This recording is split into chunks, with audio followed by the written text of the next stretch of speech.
Hello everyone, welcome back to Commerce Room. This is Priya Dhameja here, your educator. तो students, हम अपना topic discuss कर रहे हैं कंडीशन एंड वारंटी का, जिसके अंदर हमने बहुत सारे टॉपिक है जो स्मॉल टॉपिक्स हैं वो हमने डिटेल में स्टडी कर लिए हैं।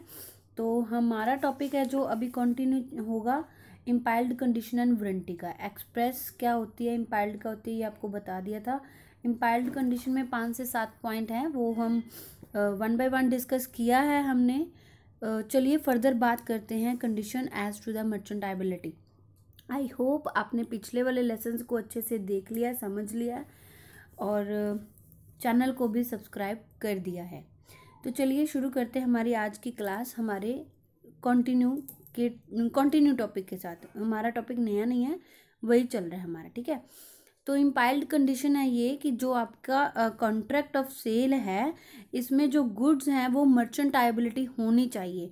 मर्चेंटाइबल मतलब उनकी क्वालिटी होनी चाहिए। जैसे एक कलर टीवी है, आपको बताया गया कि ये कलर टीवी है, तो ये उसका मेन फीचर है, ठीक है। तो अगर कलर टीवी बताकर आप उनको ब्लैक एंड वाइट पिक्चर ही दिखाने वाला दे रहे हो तो वो एज पर मर्चेंटाइबल नहीं है, क्वालिटी के अकॉर्डिंग नहीं है, सेलेबल क्वालिटी उसकी नहीं है, ठीक है। तो ये इम्पाइल्ड कंडीशन है, जैसा मेंशन है वैसा ही आपको बताना है, गुड्स को देना है, जैसा आपने बताया वैसा आपने गुड्स को देना है। तो और एग्जांपल देख लेते हैं, जैसे रेफ्रिजरेटर है जो कि आइस ही नहीं बनाता, ठीक है, तो ये मर्केंटाइबल क्वालिटी के अकॉर्डिंग नहीं है, इसको भी हम कंसिडर नहीं करेंगे। ये इम्पाइल्ड कंडीशन है कि ये मर्केंटाइबल क्वालिटी के अकॉर्डिंग होना चाहिए, ओके। तो जैसे एक वॉच है जो कि टाइम ही नहीं बताती है, एक पेन है जो कि जिसके साथ आप राइट ही नहीं कर पा रहे हो, एसी है, एयर कंडीशनर जो कि रूम को कूल ही नहीं करता, ठंडा ही नहीं करता। तो ये सारी चीज़ें हैं कि जो ये सारी एग्जांपल्स वो हैं जो कि नॉट मर्केंटाइबल है। नॉट मर्केंटाइबल मतलब वो क्वालिटी के अकॉर्डिंग ही नहीं है, जिसके लिए बायर ने गुड्स को परचेज करना है उसको वो सर्विसेज ही नहीं मिल रही है। आपने राइट करने के लिए पेन लिया, पेन चलता ही नहीं है। एसी लिया ताकि आपको आपका रूम ठंडा रहे, गर्मी में आपको गर्मी ना लगे, लेकिन वो एसी है वो अच्छे से अपना काम ही नहीं कर पा रहा, वो चलता ही नहीं है। तो ये नॉट एज पर मर्केंटाइबिलिटी क्वालिटी के होंगे। तो मर्केंटाइबल क्वालिटी की आपकी गुड्स होनी चाहिए, ये इम्पाइल्ड कंडीशन है, ओके।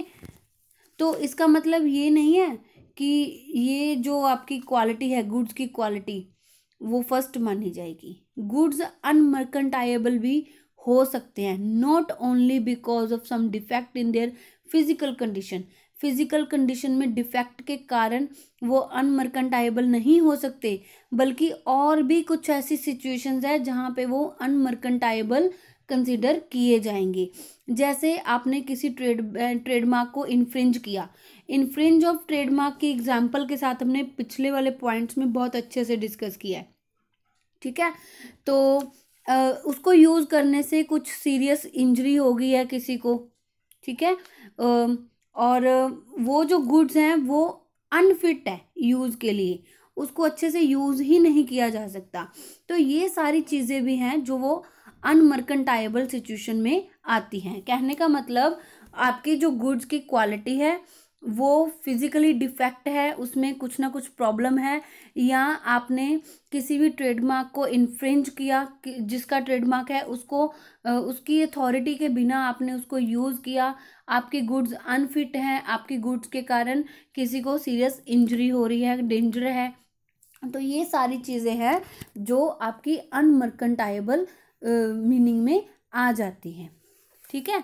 आई होप यहाँ तक आपको क्लियर होगा। तो इम्पाइल्ड कंडीशन मर्केंटाइबिलिटी कहाँ पे अप्लाई होती है, where it will be operative, कहाँ पे लगेगी? Goods are brought by description, description के थ्रू गुड्स हैं जो वो खरीदी गई हैं। बाय डिस्क्रिप्शन क्या है, अब ये मैं आपको अच्छे से बता चुकी हूँ, ठीक है। और जो सेलर है वो डील कर रहा है गुड्स ऑफ दैट डिस्क्रिप्शन, जो गुड्स उसने डिस्क्राइब करी है उन गुड्स में वो डील कर रहा है। Whether he be or the manufacturer और अ नॉट, वो मैन्युफैक्चरर भी हो सकता है, वो मैन्युफैक्चरर नहीं भी हो सकता।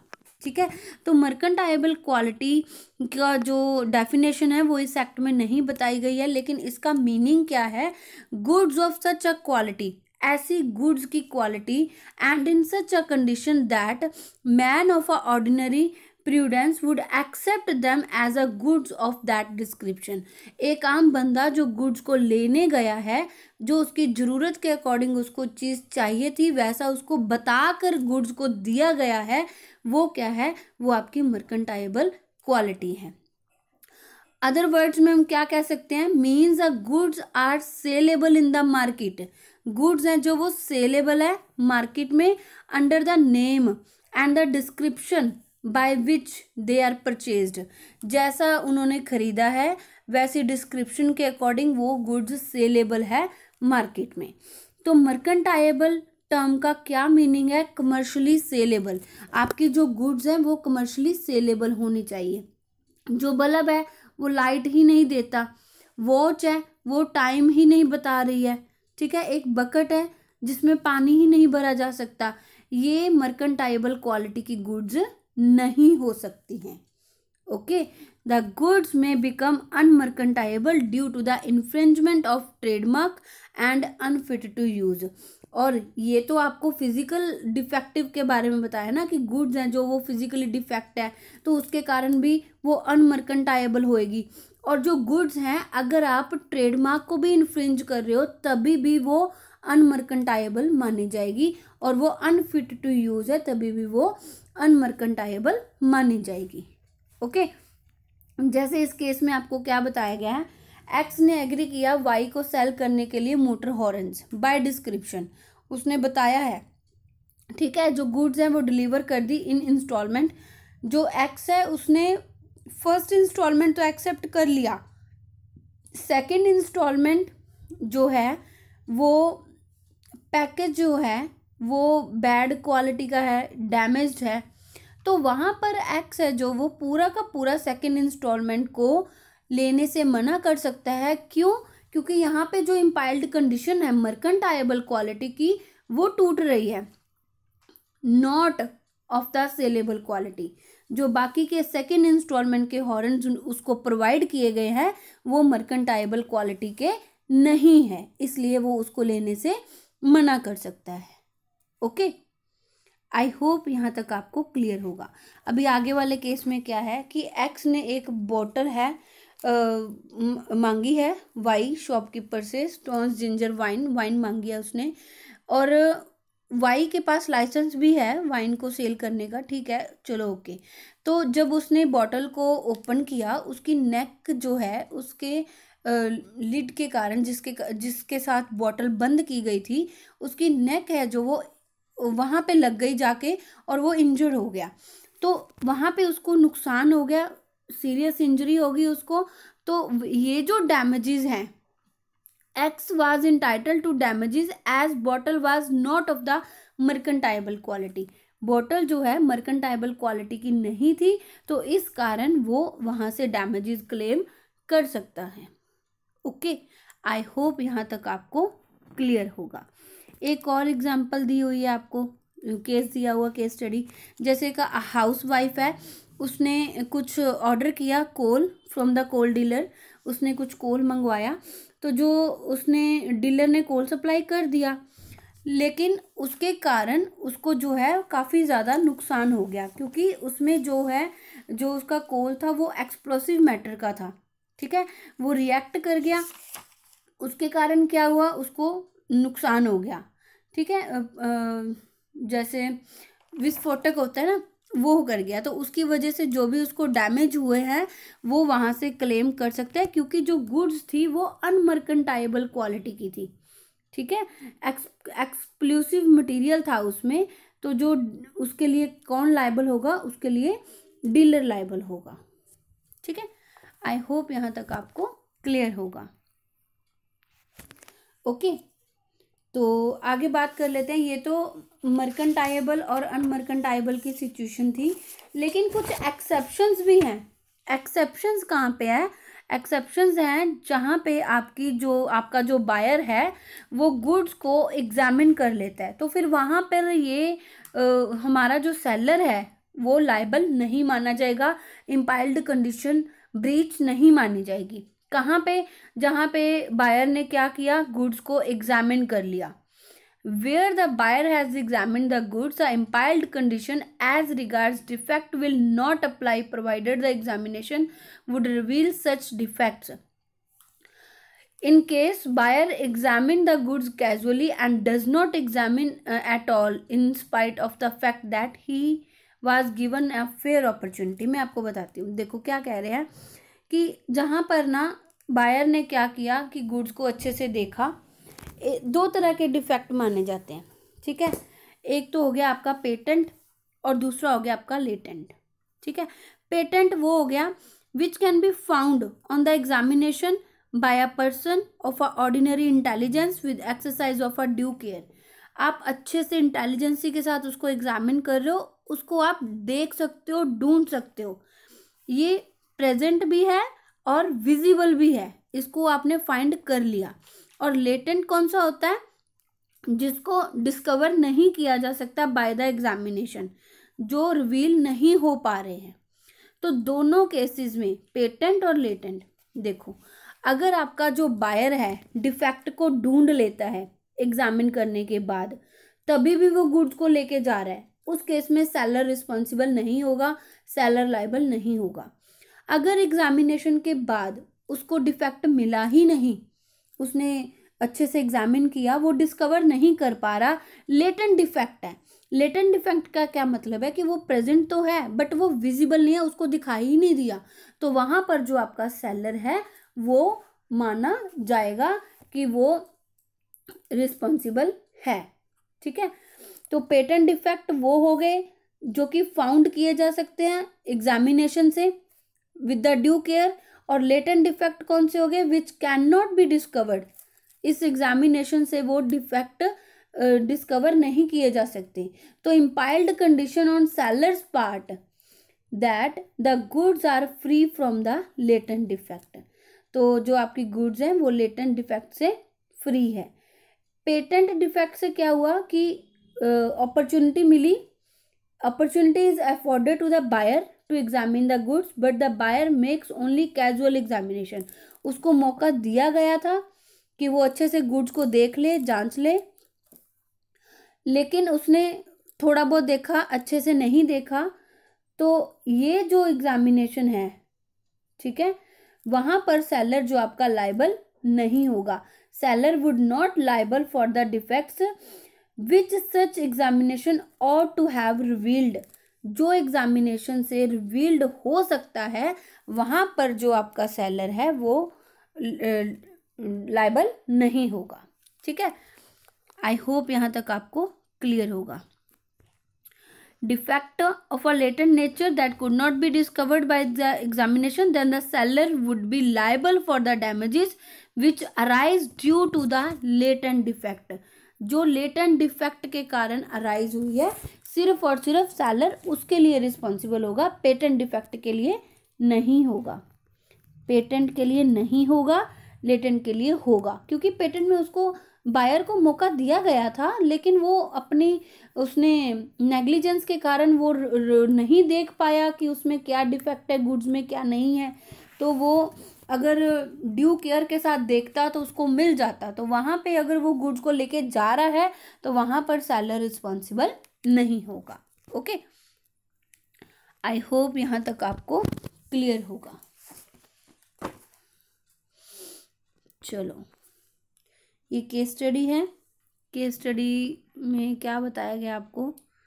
वही एक्स ने एग्री किया सेल करने के लिए वाई को ग्लू के लिए, सम ग्लू के लिए, ठीक है।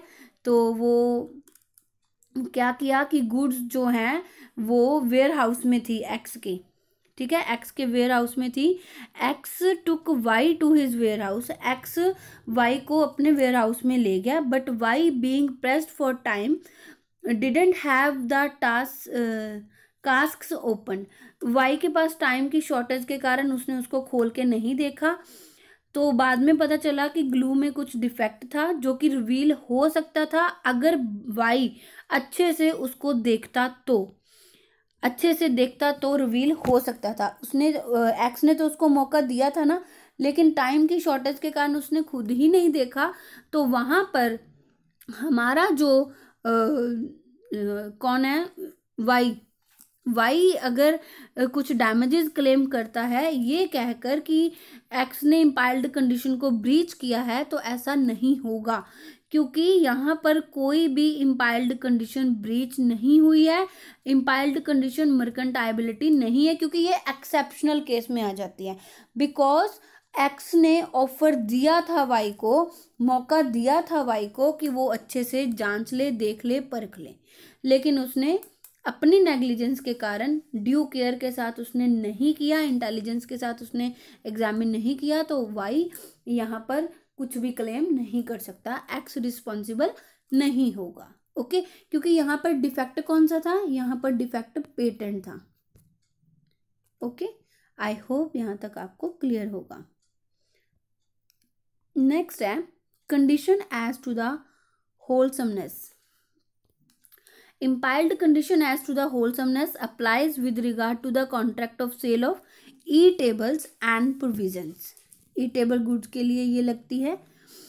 In such cases, the goods supplied must not only satisfy the condition as to the mercantility, but also may be the also wholesome. That is, wholesome का क्या मतलब है, free from defect which render them unfit for consumption.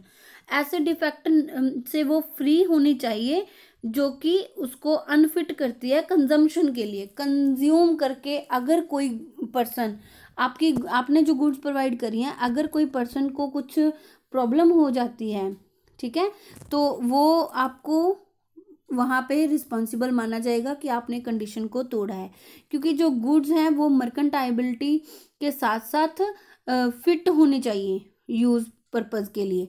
तो अगर ये unfit होती है consumption के लिए, तो आप वहां पे इम्पायर्ड कंडीशन को तोड़ते हो।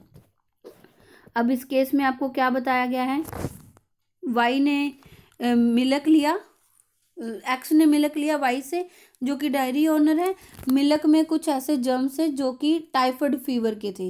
एक्स की वाई ने मिल्क लिया, एक्स की वाइफ ने मिल्क को कंज्यूम किया और वो उसके कारण उसको क्या हो गया, टाइफाइड हो गया और वो उसकी डेथ हो गई। तो वाई यहाँ पर रिस्पॉन्सिबल माना जाएगा, लाइबल फॉर द डैमेजेस, क्योंकि उसने जो होलसम की कंडीशन है उसको ब्रीच किया है। कंजम्पशन के लिए अनफिट गुड्स को प्रोवाइड किया, कंजम्पशन के लिए जो मिल्क उसने प्रोवाइड किया वो अनफिट था। ठीक है, तो इस केस में आपका जो पर्सन है वाई डेयरी ओनर, वो लाइबल माना जाएगा। ओके, आई होप यहाँ तक आपको क्लियर होगा। उसके अलावा कंडीशन इम्पायर्ड बाय कस्टम और uses of trade.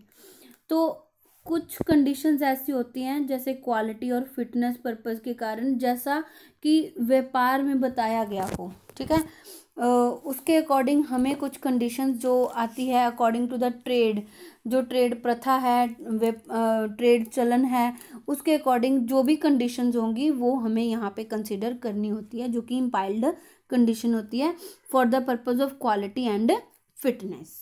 I hope यहाँ तक आपको क्लियर होगा। ठीक है, तो आगे बात कर रहे हैं इम्पायर्ड वारंटीज के बारे में। ठीक है, इम्पायर्ड वारंटीज क्या होती हैं कॉन्ट्रैक्ट ऑफ सेल में? ये स्टिपुलेशन होती है which has not been included in the contract of sale in the express word, चाहे इम्पायर्ड कंडीशन हो चाहे वारंटी हो। ये एक्सप्रेसली तो आपको बताया नहीं जाएगा, लेकिन ये प्रिज्यूम किया जाएगा कि पार्टीज को इन चीज़ों को ध्यान में रखना होगा। ठीक है, इन चीज़ों को ध्यान में रखना होगा।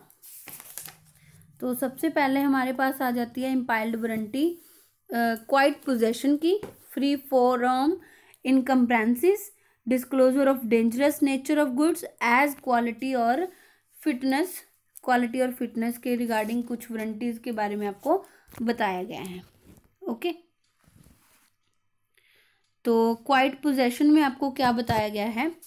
पोजेशन, उसका गुड्स जिसके पास है वो जो सेलर अपने आप को बता रहा है वो गुड्स का ओनर होना चाहिए, उसके पास पोजेशन भी होना चाहिए। ये हमारी इम्पाइल्ड वारंटी है। Buyer shall have and enjoy the quiet possession of the goods unless there is an agreement to the contrary. Warranty against the disturbance of the possession by the seller और any other person. देखो, अगर buyer ने आपसे goods purchase करी है तो उसने payment करके गुड्स परचेज करी है, तो वो आपको पैसे दे के गुड्स को अपने पास लेके जा रहा है, पोजेशन किसका हो गया? बायर का हो गया। तो बायर के पास उसको फ्रीली इंजॉय करने का पूरा पूरा राइट है। कोई भी थर्ड पर्सन या सेलर उसके पोजेशन को डिस्टर्ब नहीं कर सकता है, ठीक है, वो डिस्टर्ब नहीं कर सकता है। तो ये इम्पाइल्ड एश्योरेंस है जो कि सेलर देता है बायर को, शैल have and enjoy the quiet possession of goods without any disturbance from any body including seller himself. Seller ये एश्योरेंस देता है कि गुड्स हैं जो वो आपकी होंगी, क्योंकि वहाँ पे देखो हमने ऑनरशिप का पढ़ा था कि गुड्स जो गुड्स का ऑनर होगा वही गुड्स को सेल कर पाएगा। तो यहाँ पे बायर को क्या मिलता है? क्वाइट पोजेशन मिल रहा है।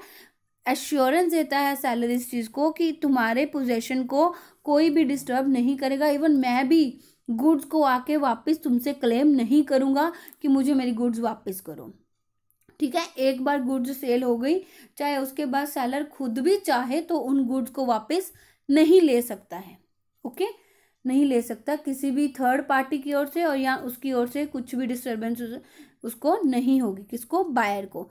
अगर ये वारंटी टूटती है तो buyer can hold the seller liable for the damages incur to him. Buyer seller को लाइबल मान सकता है और अपने डैमेजेस को क्लेम कर सकता है, ठीक है। The object of this warranty is to protect the buyer against any kind of disturbance of his possession by any person. तो ये जो वारंटी लेके आए हैं, इसका मेन ऑब्जेक्टिव क्या है कि बायर को फुली प्रोटेक्शन प्रोवाइड की जाए ताकि कोई भी उसकी किसी भी तरह के पोजेशन को डिस्टर्ब ना कर सके। जैसे एक पर्सन है, उसने सेकेंड हैंड टाइपराइटर परचेज किया, ठीक है, उसने कुछ टाइम के लिए यूज़ भी किया और उसकी रिपेयर के ऊपर थोड़ा खर्चा भी किया उसने। तो एक्स ने जो पर्सन जो ट्रू ओनर था उसका, ट्रू ओनर को उसको वापस करना पड़ा, क्योंकि बाद में पता चला कि ये तो चोरी का था, ठीक है। ये वाला अगर आपको याद हो तो हमने ऑनरशिप वाले में भी पढ़ा है। तो बाद में पता चला कि ये तो चोरी का था, स्टोलन वन था। तो जो एक्स है जहाँ से उसने परचेज किया था, तो वहाँ से वो अपने डैमेजेस को क्लेम कर सकती है। Not only the price paid by हर, जो उसने सेल प्राइस पे किया था सिर्फ वही नहीं, बाकी जो उसने रिपेयर के ऊपर खर्चा किया है ना, वो भी वहाँ से वो क्लेम कर सकती है। क्यों? क्योंकि यहाँ पर जो इम्पाइल्ड वारंटी है वो टूटी है कि उसका पोजेशन जो उसको दिया गया था वो डिस्टर्ब हो गया, जो उसका रियल ऑनर था वो आके गुड्स को ले गया है, ओके। आई होप यहाँ पर आपको सारी चीज़ें क्लियर होंगी। Implied warranty of freedom from encumbrances, free from encumbrances. तो इसमें आपको क्या बताया गया है? ये इम्पाइल्ड वारंटी है on the part of seller that the goods are free from any charge और encumbrance. The seller becomes liable to the buyer when it comes to the knowledge of the buyer after the contract of sale of goods are subject to the change in favor of a third party।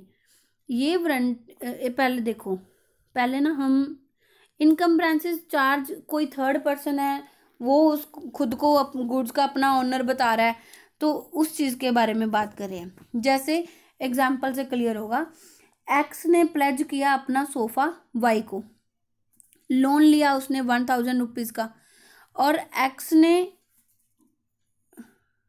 Pledge किया ना, x ने request किया, X request to allow him, X ने request किया कि उसको allow किया जाए to take the sofa for repair to a carpenter, कि सोफ़ा को रिपेयर करवाया जाए। वाई ने अलाउ कर दिया कि तुम सोफ़ा को रिपेयर करवा लो, ठीक है। तो एक्स ने उस सोफ़ा को रिपेयर करवा के जेड को सेल कर दिया 2000 रुपीज़ में। सोफ़ा उसका नहीं था, वो रियल ऑनर नहीं था, रियल ऑनर उसका कौन है? वाई है। तो इस केस में क्या होगा, वाई जो है वो रिकवर कर सकता है अपने 1000 रुपीज़ जेड से, जो उसने लोन पर्पज के लिए दिए हुए हैं, ठीक है। When he come to know about the sale, जब उसे सेल के बारे में पता चलेगा। This is a breach of warranty as a goods are subject to the charge in favor of Y, क्योंकि जो goods थी वो किसकी थी, वो Y की थी, और without the knowledge of Z an innocent buyer, तो जो Z है उसको तो किसी चीज़ के बारे में पता ही नहीं था, ठीक है, कि ये जो सोफ़ा है वो प्लेज का है। बीच में जो पर्सन है एक्स, उसने सारी गेम प्ले करी है, तो जो जेड है वो अपने 1000 रुपीज़ वगैरह है, 1000 रुपीज़ कौन से, एक्स्ट्रा वाले, क्योंकि उसने लोन तो 1000 रुपीज़ का दिया था ना, सोफ़ा कितने का बिका, 2000 का, तो जो दोनों का डिफरेंस है 1000 रुपीज़ वो जेड से क्लेम कर सकता है, और जेड फर्दर एक्स को जाके बोल सकता है, बोलता है नहीं बोलता वो बात की बात है, लेकिन वाई के पास ये पूरा राइट है कि वो अपना जो एक्स्ट्रा 1000 रुपीज़ है वो जेड से क्लेम कर सकता है, ठीक है। तो ये है आपका free from encumbrances. This warranty does not apply where the seller has declared about such encumbrances to the buyer when the contract was made in case of a breach of warranty. Buyer can sue the seller for the damages. अगर seller ने ये चीज़ पहले बता के रखी है, वहाँ पर ये चीज़ ये वारंटी अप्लाई नहीं होगी, ठीक है। अगर पहले से उसने बता के रखा है तो वहाँ पर ये चीज़ अप्लाई नहीं होगी, और बायर जो है वो सेलर के अगेंस्ट है जो अपने डैमेजेस को ले सकता है। वही मैंने आपको कहा ना कि जेड है जो वो एक बार तो वाई को देगा ही देगा 1000 रुपीज़, लेकिन जो एक्स है, एक्स के साथ बाद में क्या बात करनी है वो उसको पता, वो कर सकता है। तो ये इम्पायर्ड वारंटी है कि ये फ्री फ्रॉम इनकम्ब्रेंसेस होना चाहिए, किसी भी थर्ड पार्टी का चार्ज नहीं होना चाहिए, फ्री होना चाहिए किसी भी चार्ज से। तो अगर वो चीज़ सेलर है जो वो लाइबल माना जाएगा, liable to the buyer, buyer को लाइबल होगा when it comes to the knowledge of the buyer, जब बायर को पता चलेगी, जब बायर को चीज़ें सारी पता चलेगी तो बायर को सेलर रिस्पॉन्सिबल होगा। अब देखो इस केस में सोफ़ा किसका था, वाई का, सेलर कौन है, एक्स, तो जब ये सेलर एक्स हो गया और जेड कौन है, बायर, जब बायर को सारी चीज़ें पता चली तो वो सेलर जो कि है एक्स, उसको लायबल मान सकता है, ठीक है। कब मान सकता है, after the contract of sale, contract of sale होने के बाद जो गुड्स हैं subject to the change in favour of third party, उसको पता चला कि ये जो गुड्स हैं वो तो थर्ड पार्टी की हैं, तो वो सेलर को रिस्पॉन्सिबल मान सकता है। ओके, आई होप यहाँ तक आपको क्लियर होगा। नेक्स्ट है disclosure of dangerous nature of goods. ये चीज़ बतानी जरूरी है, डिस्क्लोज करना जरूरी है बायर को कि गुड्स हैं जो वो कितनी डेंजरस हो सकती है उसके लिए। ओके, तो there is an implied warranty on the part of the seller to disclose to the buyer where he knows that the goods are inherently danger और they are likely to be dangerous for the buyer if such a disclosure is not made. अगर ये ऐसा नहीं बताया जाएगा तो वो उसके लिए खतरनाक हो सकती है। तो सेलर को बायर को एक बार वार्न कर देना चाहिए कि इसका क्या डेंजर हो सकता है। अगर वो नहीं बताता है, ऐसा करने से फेल हो जाता है और बायर को कुछ इंजरी हो जाती है, तो बायर वहाँ पे डैमेजेस को क्लेम कर सकता है। किससे, सेलर से, क्योंकि रिस्पॉन्सिबिलिटी किसकी है बताने की, सेलर की है बताने की। सेलर ने नहीं बताई तो ठीक है, फिर वही रिस्पॉन्सिबल माना जाएगा। ओके, आई होप यहाँ तक आपको क्लियर होगा। जैसे ये केस स्टडी में क्या है कि एक्स ने वाई से पाउडर जो है, डिसइंफेक्टेंट पाउडर जो टिन है वो परचेज किया है, और वाई को पता था कि जो पाउडर है वो डेंजरस हो सकता है अगर इसकी जो लिड है टिन की ओपन ना की जाए स्पेशल केयर के साथ। जो उसकी लिड है उसको ध्यान से खोलना पड़ेगा। तो येट उसने वार्न नहीं किया एक्स को, और वाई जो एक्स है जो हमारा बायर है उसकी वाइफ ने ओपन किया टिन को, यूजली आम तरीके से उसने ओपन कर दिया, तो जो वो पाउडर है वो उसकी आंखों में उड़कर उसकी आंखों में पड़ गया, चला गया उसकी आंखों में, तो उसको क्या हो गया, इंजरी हो गई। तो एक्स यहाँ पर अपने डैमेजेस को क्लेम कर सकता है वाई से, क्योंकि वाई की यहाँ पर रिस्पॉन्सिबिलिटी बनती थी कि अगर लिड को ध्यान से स्पेशल केयर के साथ नहीं खोला गया तो ऐसा हो सकता है, उसने नहीं बताया तो ठीक है, फिर वाई यहाँ पर रिस्पॉन्सिबल माना जाएगा। ओके, आई होप यहाँ तक आपको क्लियर होगा। As to the quality or fitness, an impaired warranty as to the quality or fitness for a particular purpose may be particular जो यूजेस ऑफ ट्रेड है, जैसा पिछले वाले कंडीशन में भी हमने किया, जो यूजेस ऑफ ट्रेड हैं उसके अकॉर्डिंग जो भी इसके अलावा क्वालिटी को लेके या फिटनेस को लेके कुछ भी कंडीशन या वारंटी मानी जाएगी वो यहाँ पर कंसिडर की जाएगी।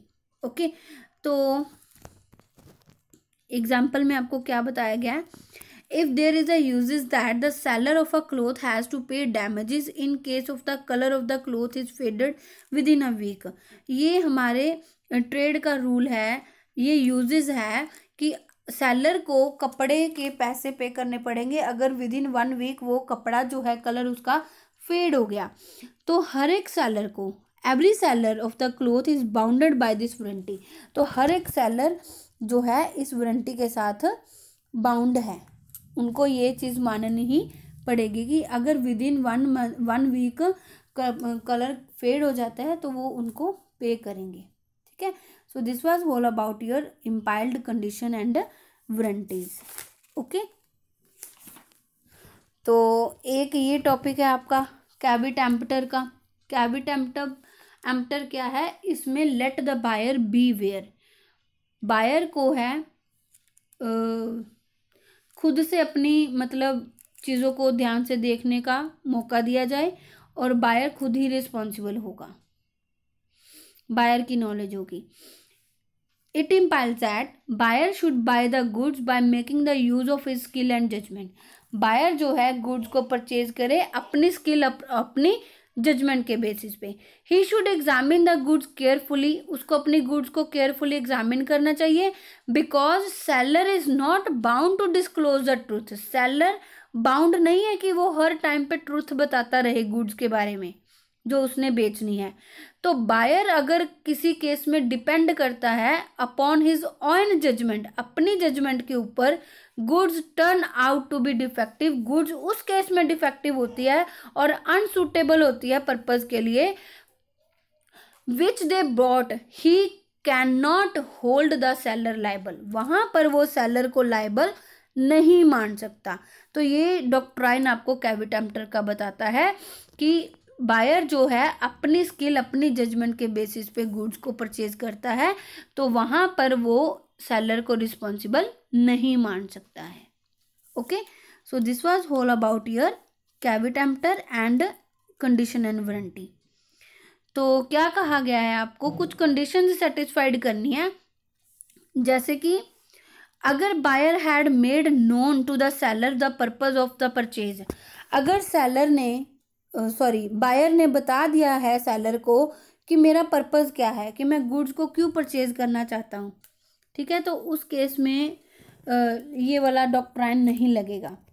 Buyer relied on the seller's skill on judgement, buyer ने जो गुड्स परचेज करी है वो सेलर की स्किल, जैसा सेलर ने बोल दिया उसके बेसिस पे ली है। जैसे मेडिसिन के बारे में हमें नहीं पता तो मेडिसिन के बारे में हमें डॉक्टर ही बता सकते हैं, डॉक्टर ही प्रिस्क्राइब कर सकते हैं, तो हम उनकी स्किल, उनकी जजमेंट, उनकी नॉलेज के ऊपर हम रिलाई करके गुड्स को परचेज करते हैं। ठीक है, तो यहाँ पर जो हैं वो लाइबल माने जाएंगे। तो कौन कौन सी सिचुएशंस है जहाँ पर उसने अपना पर्पस बता दिया है और सेलर को ये चीज़ पता है कि जिस पर्पस के लिए इसको गुड्स चाहिए वो इस पर्पस को पूरा नहीं करेंगी तो वो गुड्स को नहीं बेचेगा, अगर बेचता है तो वो खुद ही लाइबल माना जाएगा। कौन? सेलर।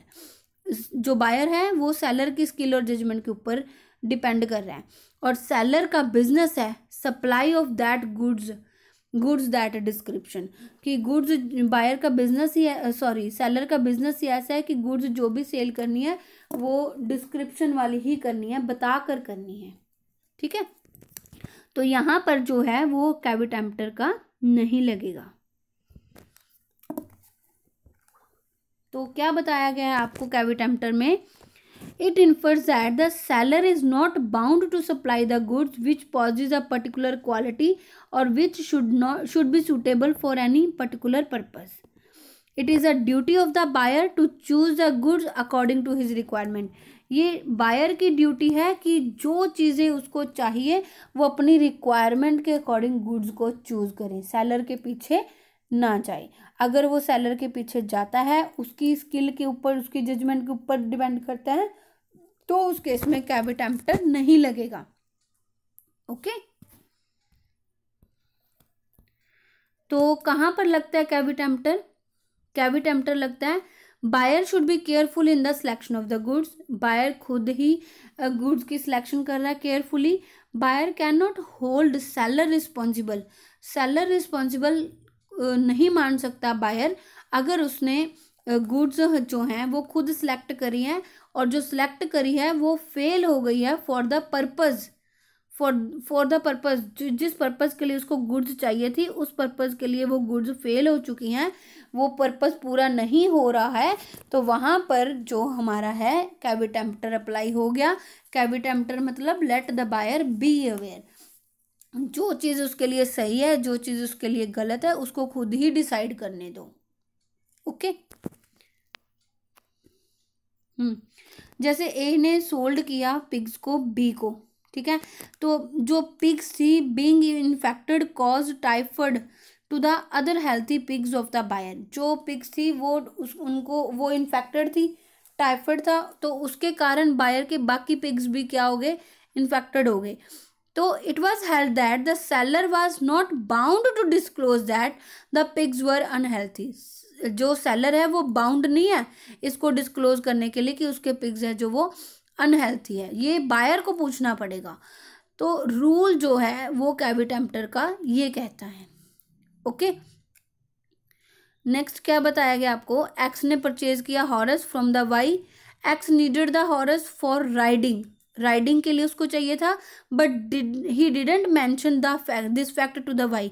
पर उसने बताया नहीं वाई को कि मुझे किस पर्पज के लिए चाहिए. The horse is not suitable for riding but is suitable only for the driving in the carriage. तो वो उसके पर्पज के लिए सूटेबल नहीं था. X can neither reject the horse nor he can claim any compensation from the Y. कुछ भी claim नहीं कर सकता. क्यों? क्योंकि उसने कुछ बताया ही नहीं है कि मुझे किस पर्पज के लिए चाहिए. तो कैविटेम्पटर की जो रूल है, वो जो लॉ है, वो कहाँ पर अप्लाई नहीं होता है. एक्सेप्शन कौन से है? जहाँ पर जो बायर है साफ साफ सेलर की स्किल, सेलर के जजमेंट के ऊपर डिपेंड कर रहा है. उसको उसने बता दिया कि भाई जैसा आप बताओगे ना गुड्स, मुझे वैसा ही चाहिए, मुझे तो इस चीज़ के बारे में कुछ पता ही नहीं है, तो जैसा आप बताओगे मुझे वैसी गुड्स दे दो जैसा आपको ठीक लगता है. तो वहाँ पर जो है हमारा कैविटेम्पटर नहीं लगेगा. कैविटेम्पटर नहीं लगेगा मतलब तो वहाँ पर जो बायर है अगर गुड्स डिफेक्टिव होती है या उसके पर्पस को पूरा नहीं करती है तो उस केस में वो सेलर को रिस्पॉन्सिबल मान सकता है. ठीक है. मर्केंटाइबल क्वालिटी यहाँ पे भी नहीं लगेगी. जहाँ पे गुड्स जो है बाय द डिस्क्रिप्शन सेल की गई है, बताया गया है उसको, जो सेलर है वो डिस्क्रिप्शन गुड्स में डील कर रहा है, चाहे वो मैन्युफैक्चरर है चाहे वो मैन्युफैक्चरर नहीं है, बनी बनाई गुड्स को देता है. This exception to the caveat emptor will not apply. ये अप्लाई नहीं होगी अगर बायर ने एग्जामिन करी है गुड्स खुद से और कुछ रिवील किया है, एग्जामिनेशन करके उसने कुछ देखा है, कुछ डिफेक्ट ढूंढ लिए हैं, तो वहां पर कैविटेम्पटर लगेगा. ऐसा नहीं है नहीं लगेगा, क्योंकि बायर की जहां पे खुद की सोच समझ आ गई, खुद की इंटेलिजेंसी आ गई, तो वहां पर बायर खुद ही रिस्पॉन्सिबल होगा. Okay. Where the seller makes fraudulent representation, seller ने ही गलत रिप्रेजेंटेशन करी है, वहां पर भी कैविटेम्पटर नहीं लगेगा. वहां पर भी हमारा खाली बायर रिस्पॉन्सिबल नहीं होगा, सेलर को पकड़ा जा सकता है.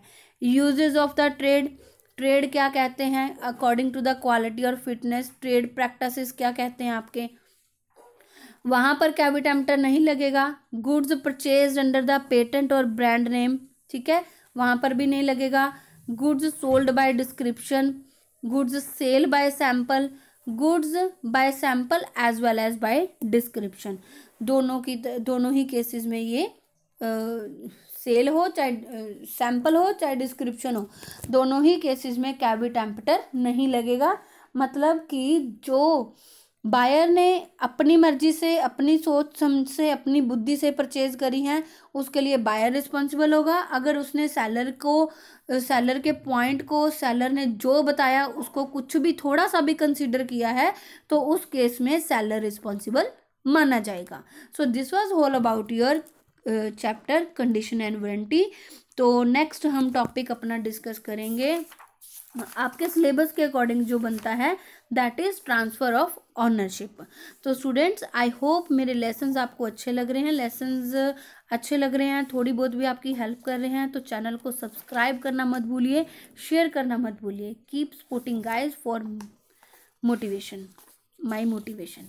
ओके, सो चलिए मिलते हैं हमारे नेक्स्ट टॉपिक में, नेक्स्ट लेक्चर में। Thank you so much guys. Video को लाइक, शेयर एंड चैनल को सब्सक्राइब करना मत भूलिएगा। Thank you.